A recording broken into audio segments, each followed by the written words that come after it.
Hello everyone, this is Hakaym and welcome back to some more World of Warships, and today we are taking a look at the Tier 7 Imperial Japanese carrier, the Hiryu, and I really have to say I like the Hiryu a lot more than the Ruho, really much. It comes down to the potential that you'll always be in higher tiers, and this is true for the Hiryu, especially considering the Hiryu goes into tier 9, which is not very fun, but your planes are a little bit better. The Hiryu also looks a little bit better than the Ruho. Now, we are currently playing on New Dawn. We have a Hiryu, Scharnhorst, 2 Nagatos, a Bayern, Congo, Fiji, Miyoko, Konigsberg, Murmansk, Mahan, and a Kamikaze are on the enemy team. There's a Ranger, which is nasty. I hate seeing USN CVs. Scharnhorst, 2 Nagatos, Bayern, New York, Belfast, Miyoko, Emil Bertin, Furitaka, Akatsuki, and a Mutsuki. And I am trying a snipe. I am probably should actually point out I am joined with Jay in his Fiji, which he's actually currently working on after both me and Brandon have been working on our British cruisers and really do enjoy them. Now I am trying, or at least that's what I thought I was going to do, is try for a CV snipe, once again going against a enemy American CV is downright nasty.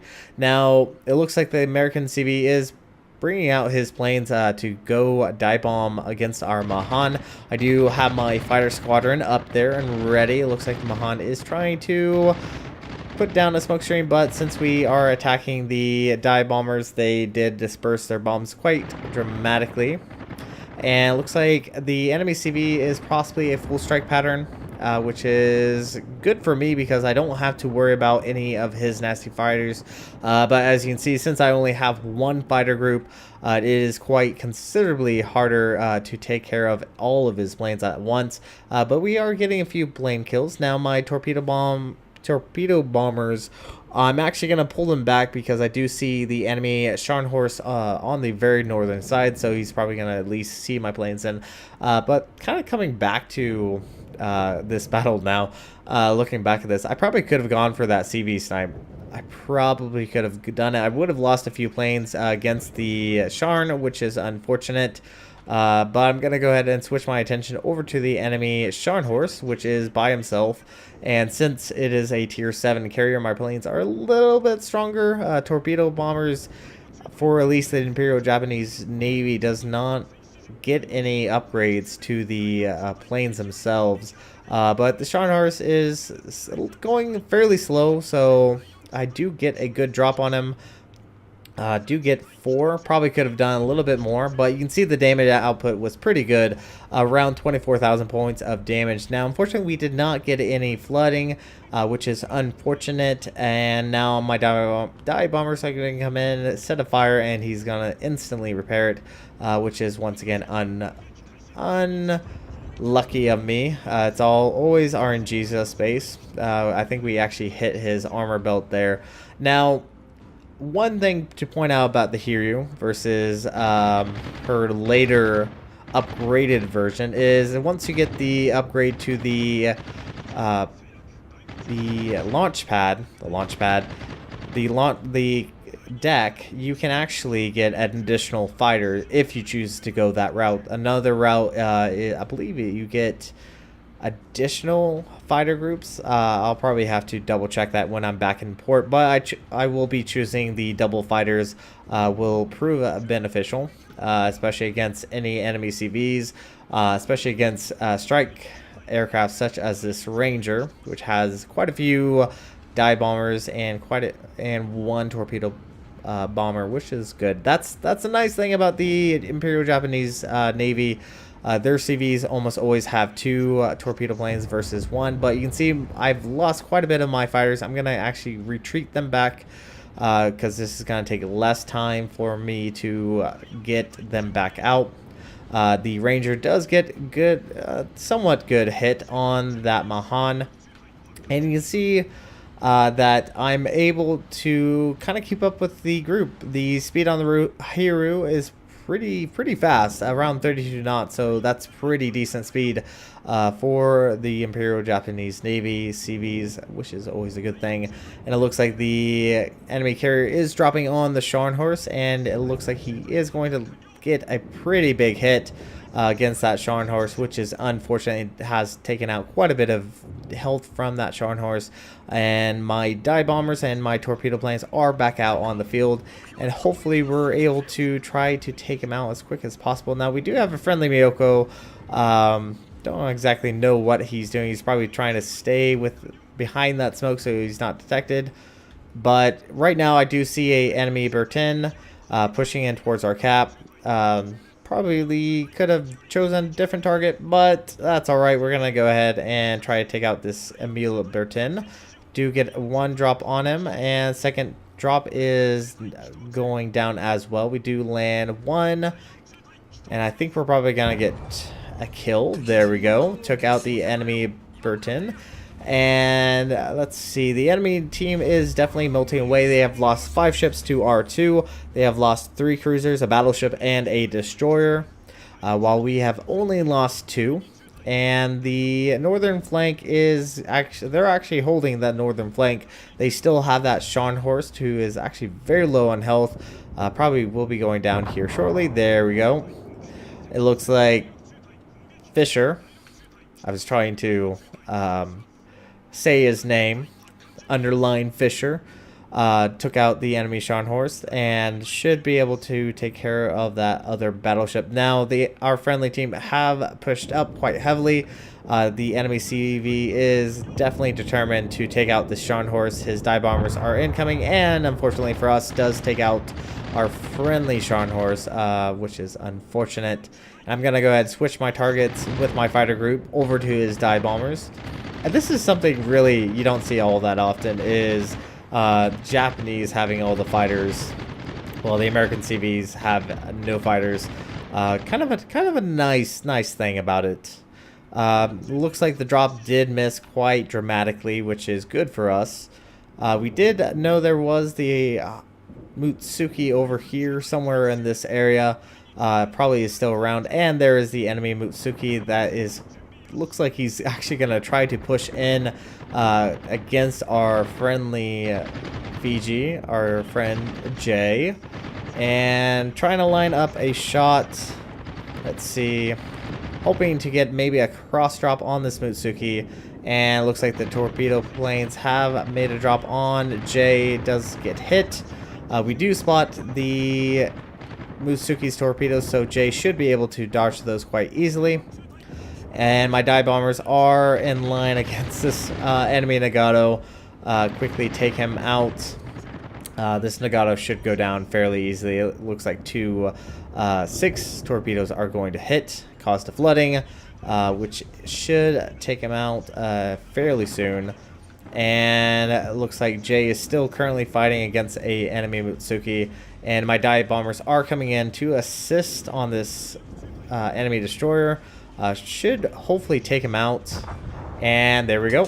Get a detonation on that Mutsuki, pouring salt into the wound, which is just rather a bit amusing. Now the Furutaka is coming in, and I'm gonna go ahead and try to line up my dive bombers against this Furutaka, and we have just taken out the enemy Nagato. Now unfortunately that drop was a little bad. I think I got distracted somewhat, and we only land 1 bomb and a fire on this Furutaka, and I believe the Furutaka has extinguished the fire. Now unfortunately for us, we have just lost our friend, and you can see that I'm fairly close to a Furutaka. Fortunately I'm not spotted because of that smoke cloud, and I'm trying to get my planes out as quick as possible so I can take out this Furutaka, and we are finally detected, and I think it's about time to get out of here. Definitely need to make my way from this Furutaka, but he should go down. And here I make a smart decision. I don't go after this Furutaka. I figure this Miyoko should be able to take out this Furutaka, and he does. And this is something you need to do as a CV, is not just be greedy and go for kills. If a friendly player can take out a enemy ship allow them to do it, because this will mean that you can get your planes out to another potential enemy. The Ranger is doing his very best. We are currently capping the enemy base. We are about to lose our Mahan due to fire, and that's unfortunate, but the Ranger is detected, so I'm going to go ahead and get my dive bombers and my torpedo planes in there to take out this enemy Ranger. Now, the Ranger is a lot faster than the Bogue, so you do have to keep that in mind. He's not that slow ship that the Bogue was, and looks like we might be able to get two. Yep, looks like we got two. Can we take out this enemy Ranger? And I don't know. All we need is one torpedo hit, and there we go. Kill number 4. So as you can see, our team earned a victory. We did 116,300 points of damage, 15 torpedo hit, 9 bomb hits, 13 planes shot down, which is something unusual for the Imperial Japanese, but fortunately we were dealing with a strike Ranger. 4 ships destroyed, 1 devastating strike, 4 floods. Overall, not too bad. We are on top of the team with a basic speed of 1,325. We did over 50,000 against that AFK Nagato. Yeah, that's where we got a lot of our damage, was that Nagato. Did around 16 against that Ranger, around 13 against the Bertin, and around 2,000 against that Musuki, which was kind of a securing kill. Because he was getting somewhat dangerously close, but we also got around 34,000 against the enemy Scharnhorst. So anyways, we're going to quickly jump and take a look at the stats of the Hiryu and kind of discuss the ship itself. So I will see you guys there. Alright everyone, welcome back to port, and the Hiryu I find is definitely a lot better than Ruho. Don't get me wrong, I like the Ruho, but yeah, the planes are definitely a little bit better. You can definitely do those bigger amount of damage. The only downside obviously is you're up against possible Saipans and much better cruisers with better AA, so it's a mixed bag. But that's usually what you would expect when you are playing carriers. Let's go ahead and take a look at the stats. When you first get her, 45,600 points of health, which isn't too bad. Obviously, the armor is nothing to talk about. Hopefully you will be sitting a little bit further back. It is a light carrier, not an armored carrier like later tiers are. So your armor is nothing to talk about. You want to stay further in the back, hoping not to get spotted. Our aircraft, you start off with 5 squadrons. You have 4 to 5 aircrafts per squadron. Hangar capacity is 72 units. You have 1 squadron of fighters. They take off about 15 seconds. Their hit points is around 1,271, 162 knots of speed. Aircraft per squadron is 5. Thank you for my captain. The loadout is around 66, and average damage per second is 48, so nothing too extravagant. You're definitely going to have to be relying on strafing enemy American fighters as much as you can, because generally you won't be able to take out their squadrons very easily if it's a one-on-one fight. Torpedo bombers, you have 2 squadrons of those. They require 12 seconds to load out and take off. They have 129 knots. Their hit points is 1,271, very similar to how much health the fighters have. They only have 4. Their max torpedo damage will do 8,567. The torpedo speed is 40 knots, so very beneficial having that captain skill, which increases the speed on your torpedoes. Very beneficial. Range is 2.7, and average damage for the rear gunner is 11. Then you have 2 dive bombers, 2 squadrons of those. They require 20 seconds to take off, 129 knots, same amount of health, 5 aircraft per squadron. Their dispersion is 134 to 335. Max damage is 4,600. It'd be very nice to know the percentage on fire. I still would like to know what the percentage on fire is, because it can be very erroneous as far as what opportunity you'll get fires whenever you drop your bombs. Artillery, you have 1 dual 127 millimeters, 6-second reload time, 8.5% fire chance with a 4.5 kilometer range. And then you have 5 dual 127 millimeters. They have a 5-second reload time, 8.5% fire chance with a 4.5 kilometer range. Nothing too extravagant. A defense, definitely a lot better than the Ruho. You have 5 dual 25 millimeters, range is 3.1 with average damage of 25. Then you have 7 triple 25 millimeters, average damage is 43 with a 3.1 kilometer range. Then you have your secondaries, which also assist in AA. Average damage is 10 with a 5 kilometer range. And then your additional secondaries will do 51 points of damage with a 5 kilometer range. Definitely very beneficial to have this additional AA. But once you upgrade your hull, your AA will improve, which is very beneficial if you are getting striked by the enemy CV. So yes, definitely go for the upgraded hull. Very beneficial. Max speed is 34 knots. Japanese CVs are very quick on their moving around, which does allow you to get into position a little bit quicker. Obviously, the USN are just now starting to actually get that speed boost versus their early tiers where they are very sluggish. Turning circle radius is 1,000 meters. Yeah, it's a carrier, so you don't have a big, you don't have a small turning circle radius. You don't have a small turning circle radius. Rudder shift time is 16.2 seconds. Very sluggish. That's the only downside of it all. But hopefully you will not have to dodge that many torpedoes if you play it correctly, or if you're lucky enough. Concealment is 11.5. Which is not too bad. Detectability range by air is 9.9. Definitely want to try to sit a little bit further back because that range will kick you in the butt if you get a little bit too close.